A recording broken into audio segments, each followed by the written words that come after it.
नमस्ते, मेरा नाम है गौरव कुमार पांडे और आप देख रहे हैं यूपी तक का लाइव बुलेटिन। आज वैसे लाइव बुलेटिन में हमारे साथ एक खास मेहमान जुड़ेंगे जो कि बताएंगे कि जो आजकल उत्तर प्रदेश में चल रहा है, क्या चल रहा है, कैसे चल रहा है और क्यों चल रहा है। बहरहाल शुरुआत करें उससे पहले जरा आपको बता दें एक वीडियो के माध्यम से किस तरह से युवाओं के साथ यूपी पुलिस या कहे कि सरकार जो है वो बर्ताव अब कर रही है। लखनऊ और प्रयागराज से हमारे पास कुछ तस्वीरें ऐसी आई हैं जिसमें हमने साफ देखा कि जो स्टूडेंट्स अपनी मांग कर रहे थे, अपनी नियुक्ति की मांग कर रहे थे, उनकी मांगों को लेकर सरकार का क्या रवैया था। जरा देखिए इस स्पेशल रिपोर्ट में।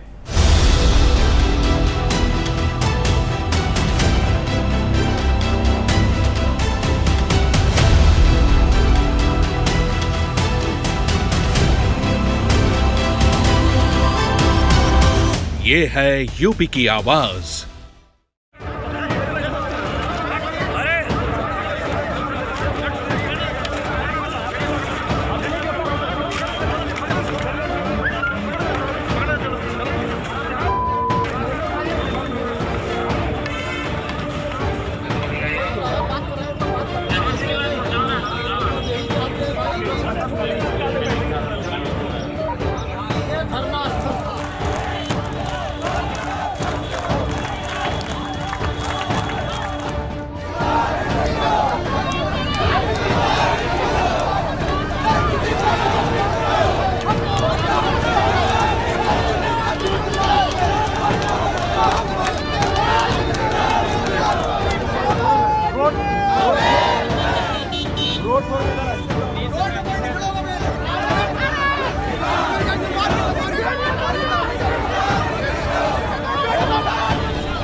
तो यहाँ आपने देखा इस स्पेशल रिपोर्ट में किस तरह से 2 दिन पहले प्रयागराज में जो कि अलग अलग भर्तियों की नियुक्ति की लेकर जो है मांगों को लेकर वो बैठे हुए थे, धरना प्रदर्शन कर रहे थे। और जो ताज़ा वीडियो लखनऊ का देखा ये था आज सुबह का सीएम आवास के पास का।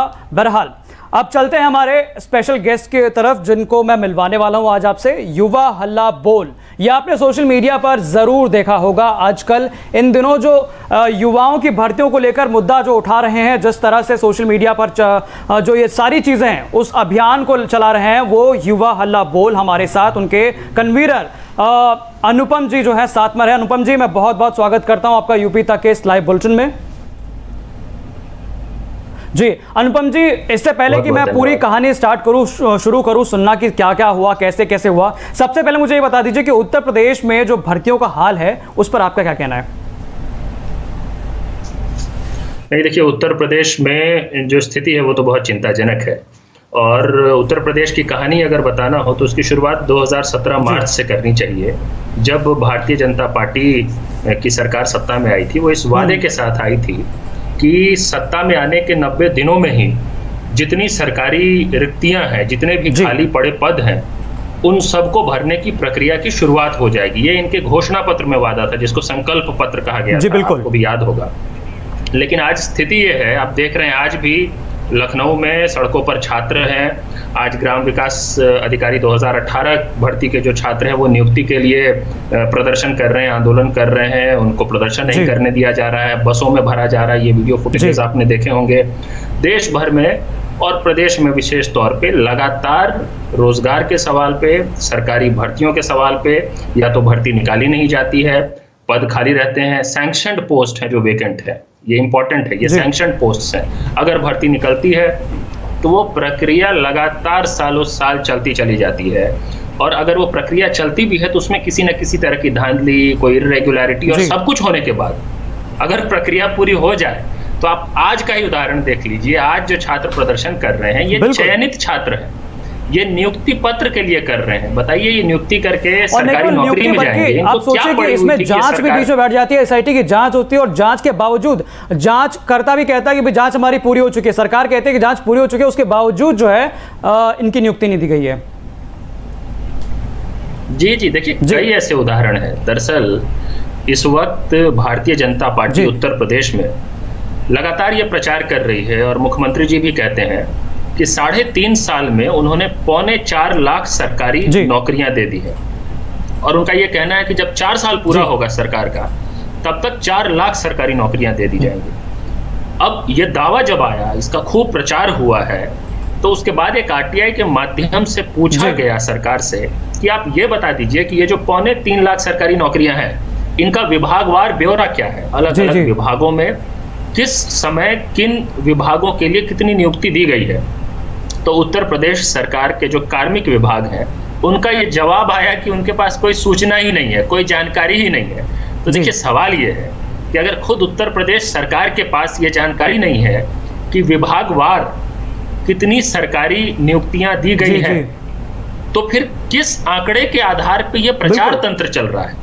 प्रचार में पोस्टर्स पे जो 2.25 लाख लिखे जा रहे हैं, जो ट्वीट में लिखा जा रहा है, जो मीडिया के हेडलाइंस में आ रहा है, वो आंकड़ा अगर सरकार के पास ही नहीं है, सरकार कहती है कि हमें जानकारी नहीं बहुत है, बड़ा सवाल है कि आंकड़े तो आ जाते हैं, लेकिन ये आंकड़े आए कहां से? जब इसके लिए हम आरटीआई लगाते हैं तो इसमें कुछ पता ही नहीं चलता कि भैया ये आंकड़े कहां से आए, किस विभाग में नौकरियां दी गई हैं। बहरहाल, तो अनुपम जी, अब हम शुरुआत करते हैं युवा हल्ला बोल पर। क्या है ये युवा हल्ला बोल?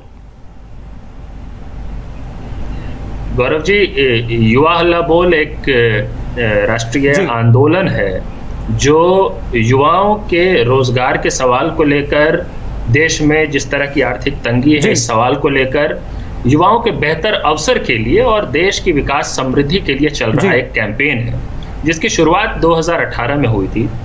हम पिछले 2.5-3 साल से लगातार देश भर में, सिर्फ एक प्रदेश में ही नहीं, ये जितने भी रोजगार के सवाल हैं उनको पूरी मुखरता से उठा रहे हैं। उसको हम आवाज को बुलंद कर रहे हैं, आंदोलनों के जरिए, एजिटेशंस के जरिए, जरूरत पड़ने पर अदालत जाते हैं। जितने भी डेमोक्रेटिक मीन्स हैं हमारे पास, उन सब के जरिए हम कोशिश ये करते हैं कि ये जो भारत जैसा देश है, जहाँ पे कितनी बड़ी युवा आबादी है, हम कहते हैं कि हमारा डेमोग्राफिक डिविडेंड है हमारे पास, मतलब हम फॉर्चुनेट है एक मायने में। लेकिन फॉर्चुनेट तो तब होना अगर हम अपने देश के युवाओं को पर्याप्त रोजगार के अवसर दें, स्किल्स दें, शिक्षा दें, वैल्यू दें। तो इसके लिए युवा हल्ला बोल लगातार काम करता रहा है फ्यूचरिस्टिक इश्यूज को लेकर, और बहुत ही सॉल्यूशन ओरिएंटेड होके आगे बात होगी। और अगर आप पूछेंगे तो मैं बताऊंगा कि अलग अलग मौकों पे किस किस तरह के समाधान युवा हल्ला बोल ने दिए हैं। तो जिस तरह से आपने उत्तर प्रदेश में भर्तियों का हाल देखा, तो हाल देखने के बाद जो है आपको कैसे लगता है कि मतलब सरकार को क्या, मतलब सरकार की ये चीज़ें जो चल रही हैं कि 4 साल तक जो है या तो भर्ती को वेट कराया जा रहा है नियुक्तियों को, या फिर वो भर्ती निकाली ही नहीं जा रही है, क्या लगता है कि इसके पीछे मंशा क्या होगी? नहीं, मुझे लगता है कि इसके पीछे जो असल कारण है वो ये कि सरकार की प्राथमिकताएं अलग है, मिसप्लेस्ड प्रायोरिटीज जिसको कहा जाता है। और ये बहुत दुखद है, बहुत ही अनफॉर्चुनेट है कि जैसा मैंने कहा कि भारत जैसे देश में जहाँ इतनी बड़ी युवा आबादी है, इतने भारी संख्या में बेरोजगार, शिक्षित बेरोजगार सड़कों पे है, वहां पे अगर हमारी लोकतांत्रिक ढंग से चुनी हुई सरकारों की प्राथमिकता में ये मुद्दा नहीं है, तो ये बहुत चिंता का विषय है, बहुत ही गंभीर विषय है। और अब मुझे एक और बात समझ में आ रही है कि केंद्र सरकार हो या राज्य सरकारें, भारतीय जनता पार्टी की जो सरकारें हैं ज्यादातर जगहों पे, और काफी हद तक अन्य पार्टियों की भी, मैं बाकी जो राज्यों में अन्य पार्टियों की जो स्थिति है उनको कोई क्लीन चिट नहीं देना चाहता हूँ, वो ये है कि एक अनरिटन पॉलिसी है। और बीजेपी के केस में तो मैं कह सकता हूँ कि स्टेटेड पॉलिसी है। अभी कुछ दिन पहले प्रधानमंत्री ने कहा कि government is not in the business of doing business. हमने सुना।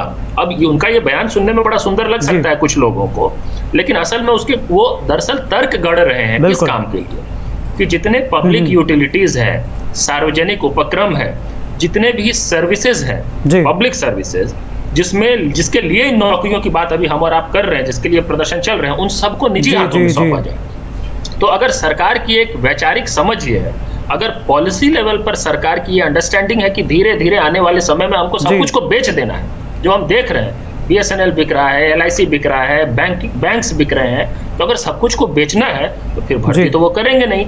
तो शायद एक कारण यह भी है कि इनकी प्रायोरिटीज इसलिए भी नहीं है क्योंकि असल में इनको सब कुछ को अंत में अपने कुछ निजी जो पूंजीपति हैं, इनके जो सत्ता चलाने वाले जो लोग हैं, उनके जो मित्र हैं, जिनके फंड से इनकी राजनीति चलती है, उनके हाथों में देश की संपत्ति को सौंपना है। तो अगर सौंपना है तो फिर भर्तियों पे क्यों ध्यान रहेगा? तो चलिए यहाँ पर एक और मुद्दा ये उठता है, वो ये है कि जिस तरह से पिछले साल कोरोना काल में हमने उत्तर प्रदेश में, देश भर में देखा हमने हाल क्या था। उत्तर प्रदेश में योगी सरकार का ये दावा रहा कि MSME के तहत जो है काफ़ी युवाओं को जो है रोजगार दिया गया, काफ़ी श्रमिकों को रोजगार दिया गया। उस पर क्या कहना है आपका?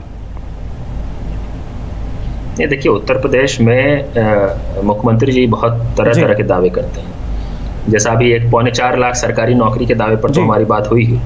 मैं आपको बताता हूँ, एक और दावा ये है कि उत्तर प्रदेश में 2.5 करोड़ रोजगार, अब ये पता नहीं रोजगार दिए, रोजगार के अवसर क्रिएट किए, क्या किया, लेकिन अगर आप ध्यान दें तो उत्तर प्रदेश से लेकर दिल्ली मेट्रो तक ये प्रचार हो रहा है। दिल्ली मेट्रो के अंदर आपको पोस्टर दिख जाएंगे उत्तर प्रदेश सरकार के मुख्यमंत्री की तस्वीर के साथ 2.5 करोड़ रोजगार।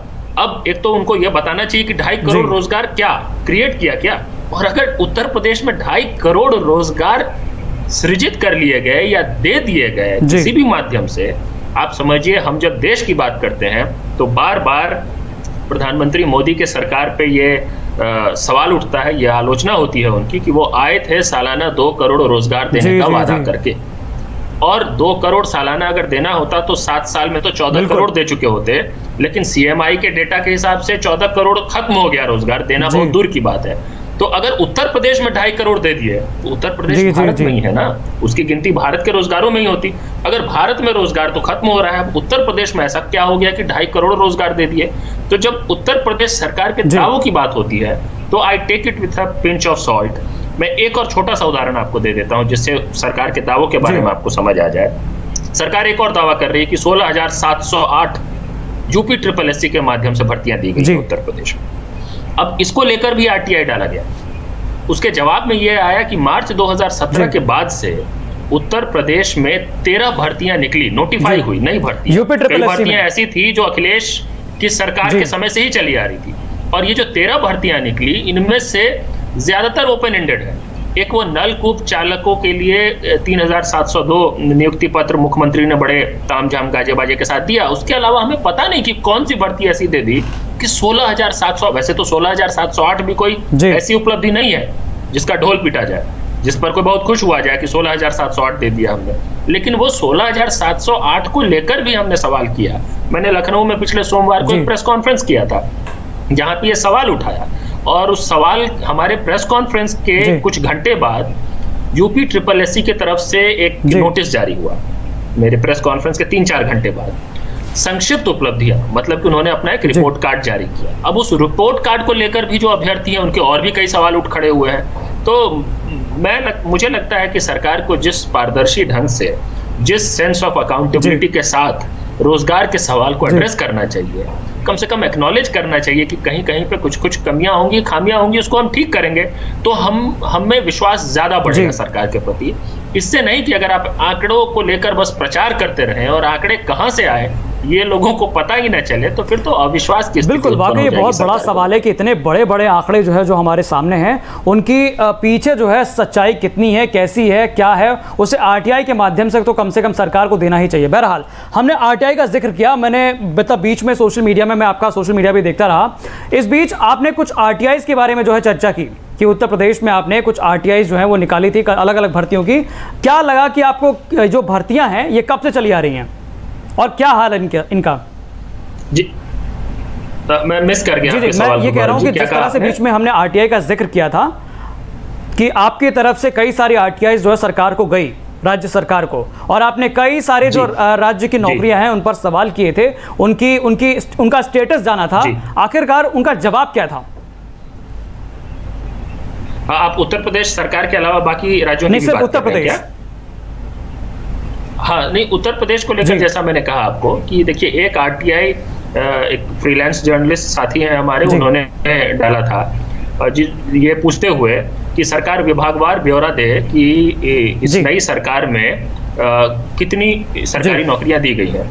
उसका जवाब ये आया कि कार्मिक विभाग के पास ऐसी कोई जानकारी नहीं है, कोई सूचना ही नहीं है कि विभागवार क्या दिया गया है। एक आरटीआई में पूछा गया था कि यूपी SSS के माध्यम से कितनी नौकरियां दी गई हैं और अलग अलग जो भर्ती परीक्षाएं हैं उसका स्टेटस क्या है। तो उसमें यह बताया गया कि 13 भर्ती परीक्षाएं हैं, जिनमें से ज्यादातर परीक्षाएं शायद 11 या 12 जो है वो अभी तक पूरी नहीं हुई है, और जो पूरी भी हुई है उस पर भी सवाल है कि नियुक्ति दी गई है कि, जैसे कि आज वीडियो के छात्र प्रदर्शन कर रहे हैं, ये वीडियो की जो परीक्षा है इसकी प्रक्रिया पूरी हो चुकी है, ये नियुक्ति के लिए कर रहे हैं। तो सरकार कह सकती है कि हमने तो प्रक्रिया पूरी कर दी और इसको क्लेम कर सकती है कि हमने इतने नौकरियां दे दी, लेकिन आपने अगर इनको भी गिन लिया है मान लीजिए, तो ये तो आप लखनऊ की सड़कों पर मुख्यमंत्री आवास के बाहर प्रदर्शन क्यों कर रहे हैं? लखनऊ में रोड पर क्यों खड़े हैं? सही, यही तो सवाल है हमारा।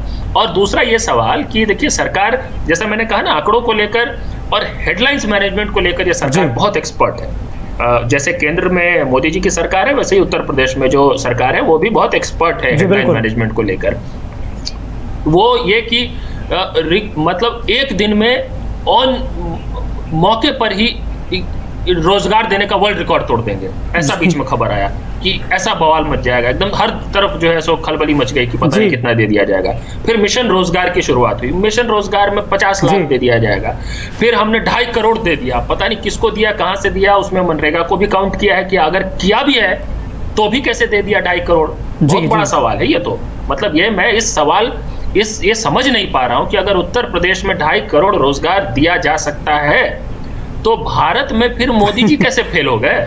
उत्तर प्रदेश के आंकड़े को भारत में गिनना चाहिए, और गिनना चाहिए तो फिर केंद्र ने तो अच्छा काम कर दिया। फिर तो कुल मिला के मतलब मोदी जी 2 करोड़ दे नहीं पाए, लेकिन उत्तर प्रदेश में 2.5 करोड़ दे दिया, और इन आंकड़ों को आप घुमाते रहेंगे तो सवाल तो पूछे जाएंगे जब तक कि आप संतोषजनक जवाब नहीं देते। हम तो पूछते रहेंगे लगातार, हम पूछ रहे हैं 2.5-3 साल से, हर सरकार से पूछ रहे हैं, चाहे वो किसी भी पार्टी की सरकार हो, और सरकारों को अपनी जवाबदेही तय करनी पड़ेगी। वाकई में। अच्छा, मुझे एक और सवाल ये पूछना था कि आखिरकार जिस तरह से सरकार के लगातार आरटीआईज आपके सामने उनका जवाब आ रहे हैं, और आप जो है अब इसको देखते हुए आगे की प्लानिंग कैसे कर रहे हैं, क्या करेंगे आप?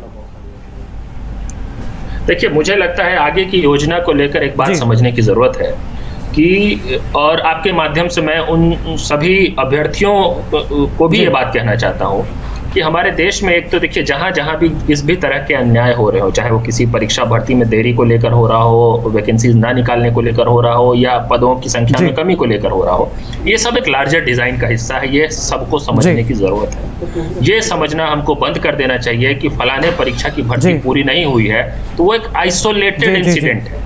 एक लार्जर पॉलिसी डिजाइन है। देश में बेरोजगारी चरम पर है, उसका एक स्ट्रेस गवर्नमेंट जॉब सेक्टर पे भी है, और उस स्ट्रेस को एड्रेस करने की बजाय, क्योंकि सरकार की आइडियोलॉजिकल और पॉलिसी लेवल पे सरकार की समझ कुछ और है, वो डेलिबरेटली कुछ और करना चाहते हैं, तो इसलिए ये स्ट्रेस और बढ़ रहा है। तो ये सब लोग समझे पहली बात ये। दूसरी बात, सभी युवाओं को समझना पड़ेगा कि अन्याय सिर्फ तब नहीं होता है जब आपकी गर्दन पे तलवार लटक रही हो। मतलब ये नहीं कि जब मेरे साथ गलत हुआ तभी इनजस्टिस। बिल्कुल। मतलब एसएससी के एस्पिरेंट्स को लगता है कि जब यूपीएससी सीसेट वाले प्रदर्शन करते हैं तो उनको लगता है कि पता नहीं उनके साथ गलत हुआ है कि नहीं हुआ है। मतलब जैसे किसान आंदोलन चल रहा है, तो जितने स्टूडेंट्स अभी हमारे साथ इस आंदोलन में हम लोग सब मिलजुल के पार्टिसिपेट कर रहे हैं, क्या सबको ये समझ में आ रहा है कि किसानों के साथ किसी तरह का इनजस्टिस हुआ है? तो आप एक दूसरे के अन्याय को कम से कम खड़े मत होइए, साथ महसूस तो करिए, किसी तरह का सॉलिडारिटी तो रखिए। अगर ये नहीं रखेंगे तो कोई भी सरकार हो, देखिए आज ये सरकार है, कल कोई और सरकार होगी, और किसी भी देश की सरकार हो, जो पावर में होते हैं उनकी कोशिश क्या होती है? उनकी कोशिश होती है कि जो लोग उनसे सवाल पूछ रहे हैं उन सबको अलग थलग करके रखा जाए, सब अपने अपने खेमे में अपना अपना सवाल पूछते रहे, और कोई भी अन्याय से जो पीड़ित समूह है उसको न्याय नहीं मिलेगा। इसीलिए सरकार क्या कहती है कि किसान आंदोलन में आपसे पूछने लग जाएगी कि आप कौन से किसान हैं जो किसानों की बात कर रहे हैं। अंग्रेजों ने गांधी जी से नहीं पूछा था चंपारण में कि आप किसान हैं कि नहीं, उस वकील से जो गुजरात से बिहार पहुंच गया उससे नहीं पूछा, लेकिन आज मोदी जी की सरकार पूछती है कि आप किसान हैं कि नहीं। उसी तरह आप जैसे ही बात करेंगे अभ्यर्थियों की, तो कल को कोई मुझसे पूछेगा कि आप बताइए अनुपम, आपने कौन सा यूपीएससी का, एसएससी का, रेलवे का एग्जाम दिया है, आप क्यों सवाल कर रहे हैं? अरे भाई, तो ये पैटर्न है आज के दौर का, इसको समझना जरूरी है। सबको ये समझना पड़ेगा कि सबको एक दूसरे के इनजस्टिस में सॉलिडारिटी रखनी पड़ेगी, और सरकार से लगातार अकाउंटेबिलिटी लेना पड़ेगा। सरकार बनती है हमारी सेवा करने के लिए, हम सरकार की सेवा करने के लिए नहीं है। नागरिक धर्म समझना पड़ेगा हम सबको अपना, ये बहुत इंपॉर्टेंट चीज है। और इसको लेकर हम आगे की योजना बनाए, अगर हम बेरोजगारी को लेकर विशेष तौर पे, तो एक ये समझना पड़ेगा कि देखिए रियल क्राइसिस क्या है। रियल क्राइसिस अगर एक लाइन में आपको बताना हो गौरव जी, तो वो है जॉब अपॉर्चुनिटीज और time bound and fair selection. एक लाइन में आज के युवाओं को job opportunities and time bound fair selection चाहिए।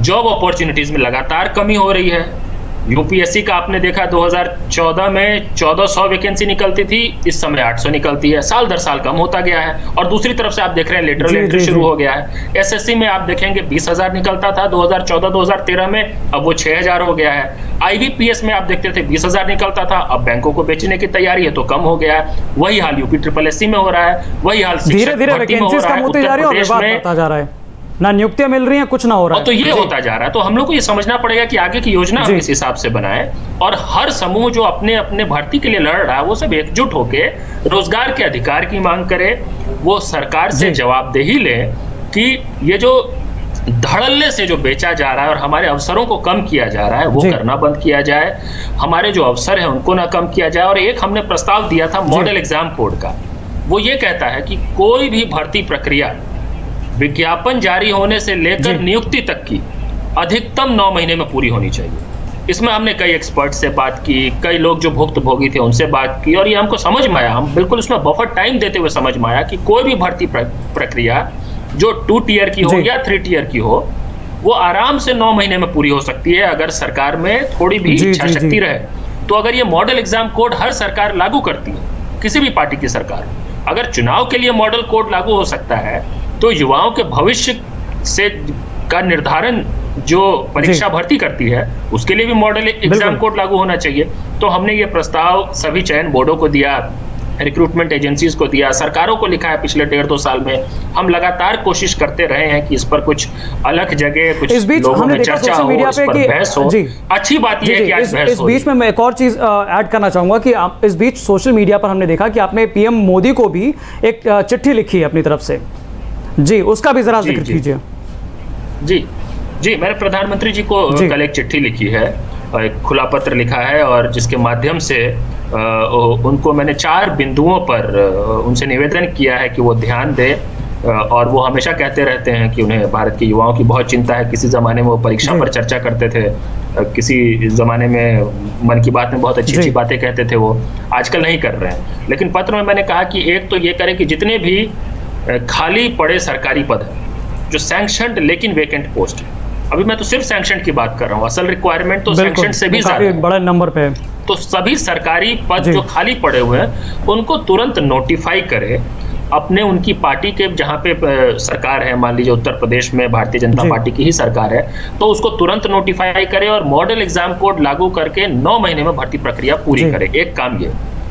दूसरा जो करने की आवश्यकता है वो ये कि ये जो धड़ल्ले से हमारे नेशनल एसेट्स को, पब्लिक एंटरप्राइजेस को, कई सारे बैंक्स को जो बेचा जा रहा है, तैयारी नहीं हो रही है अब कहना चाहिए, अब तो बेचा जा रहा है, हमारे आंख के सामने हमको दिख रहा है और सरकार ने अपनी नीयत स्पष्ट भी कर दी है, प्रधानमंत्री जी ने खुल के कह भी दिया है। तो ये करना बंद करे। बहुत दशकों के मेहनत से, बहुत तैयारी से, बहुत खून पसीने से देश की ये संपत्ति तैयार होती है, अर्जित होता है। देश बेचना इसी को कहते हैं। देश बेचना कोई किसी कागज पे लिख के, किसी साइन करके किसी के देने से देश नहीं बनता है। देश बेचना यही होता है, देश बेचना बंद। अब ये तो खैर बात रही कि युवा हल्ला बोल कल कर क्या रहा है, कैसे काम कर रहा है, किस तरह से चीज़ें जो है वो समझ रहा है चीज़ों को। बहरहाल इससे पहले कि हम अपने अंतिम छोर पे जाएं, मैं जानना चाहूँगा कि युवा हल्ला बोल का एक आइडिया जो है वो दिमाग में कैसे आया और किस तरह से आपने संगठित रूप से जो है युवाओं की बेरोजगारी को लेकर इस मुद्दे को उठाया। जी देखिए, ये आइडिया यहाँ से आया कि मुझे ये महसूस हुआ कि हमारे देश में एक शब्द है जिस पर बात बहुत होती है, चर्चा बहुत होती है, युवा युवा युवा। हर पार्टी के हर नेता को आप सुनते होंगे, बड़ी बड़ी सब बातें करते हैं। विवेकानंद जयंती पर, युवा दिवस पे बहुत बड़ी बड़ी बातें करते हैं। लेकिन जब बात आती थी अवसरों की, रोजगार के अवसर की, शिक्षा की, कौशल विकास की, तो हमारी सरकारें और हमारे जो पॉलिसी मेकर्स हैं उनकी गंभीरता उस स्तर की नहीं दिखती थी। और दिक्कत एक ये है कि हमारे सिस्टम में इंस्टीट्यूशनलाइज मैकेनिज्म नहीं है, संस्थागत तैयारी नहीं है कि ये जितने समूह हैं, भर्ती समूह हैं, जो बेरोजगार युवा हैं, जो अपने भविष्य को लेकर अंधकार में है, वो जाए कहाँ, किसी को समझ नहीं आता था। तो देखिए, जो कैंपसेस पे जो यूथ हैं जो पढ़ाई कर रहे हैं, उनको तो ऑर्गेनाइज करने के लिए भारत की सभी पार्टियां अपना अपना यूथ विंग बना के घूम रही हैं, आप देख ही रहे। लेकिन हमारे देश में एक बहुत बड़ा वर्ग है, बहुत बड़ा, जो कैंपस से निकल चुका है, पढ़ाई पूरी हो चुकी है, लेकिन उसको रोजगार नहीं मिला है। को उसको उससे संवाद करने का, उसकी समस्याओं को सुनने का की तैयारी सरकारी स्तर पे तो नहीं है ही, बाकी राजनीतिक स्तर पे जितनी भी पार्टियां हो, विपक्ष की हो, पक्ष की हो, सत्ताधारी हो, किसी के पास वो सिस्टम नहीं है। तो ये विचार आया हमारे मन में कि हमको ये कोशिश करनी चाहिए कि ये जो समूह है, ये जो कॉन्स्टिट्यूएंसी है, जिसकी इतनी बड़ी पीड़ा है अपने भविष्य को लेकर, इतना जिसके मन में असंतोष है, आक्रोश है, उसको एक सकारात्मक ढंग से कैसे, उस सॉल्यूशन ओरिएंटेड होके कैसे हम उसको कुछ पॉजिटिव कर सकें। और अगर हम इनके भविष्य के लिए कुछ करते हैं तो देश का भविष्य यहीं से बनता है। तो आइडिया तो युवा हल्ला बोल के पीछे ये था, जब एसएससी का आंदोलन 2018 में हुआ, तो उस आंदोलन के जरिए, जैसे कि देखिए कई बार गौरव ये होता है ना कि कई संगठनों का निर्माण मीटिंग्स में होता है, मतलब राउंड टेबल पे बैठ के लोग विचार करते हैं, चर्चा करते हैं और फिर सोचते हैं कि आगे ये बनाएंगे। युवा हल्ला बोल का जन्म कोई राउंड टेबल पे नहीं हुआ, किसी हॉल में बैठ के नहीं हुआ, इसका जन्म ही आंदोलन से हुआ, युवाओं के आंदोलन से।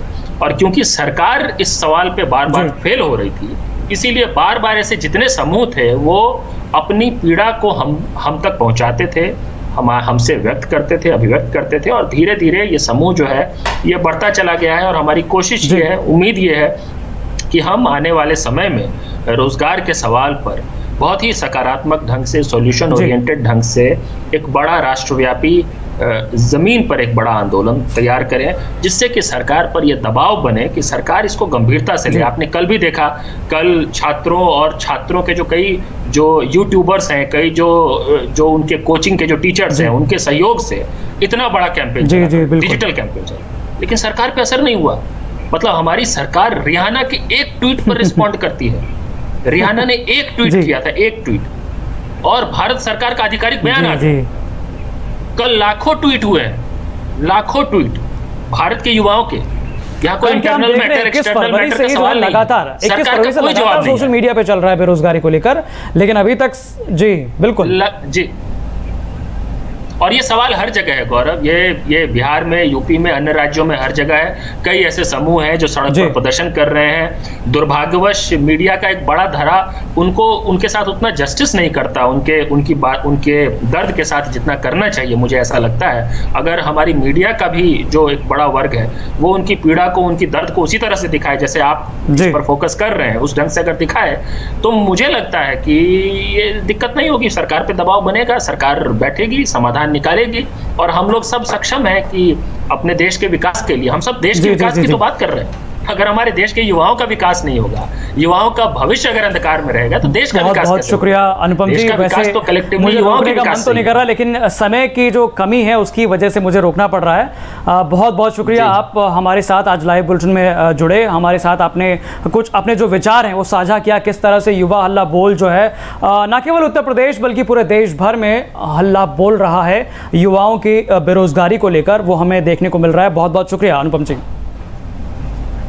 जी तो दोस्तों, ये थे अनुपम जी जो युवा हल्ला बोल एक आंदोलन को लेकर पूरे देश भर में रोजगार को लेकर, युवाओं की बातों को लेकर सरकार तक अपनी आवाज, उनकी आवाज पहुंचा रहे हैं। बाकी उत्तर प्रदेश से जुड़ी तमाम खबरों को देखने के लिए आप देखते रहिए यूपी तक, और अगर आप इस वीडियो को यूट्यूब चैनल पर देख रहे हैं तो हमारे चैनल को सब्सक्राइब करें, अगर आप इसे फेसबुक पर देख रहे हैं तो इसे फॉलो करें, लाइक करें, और अगर आप इसे तक ऐप पर देख रहे हैं तो वीडियो मैसेजिंग के थ्रू अपना मैसेज हम तक जरूर पहुंचाएं।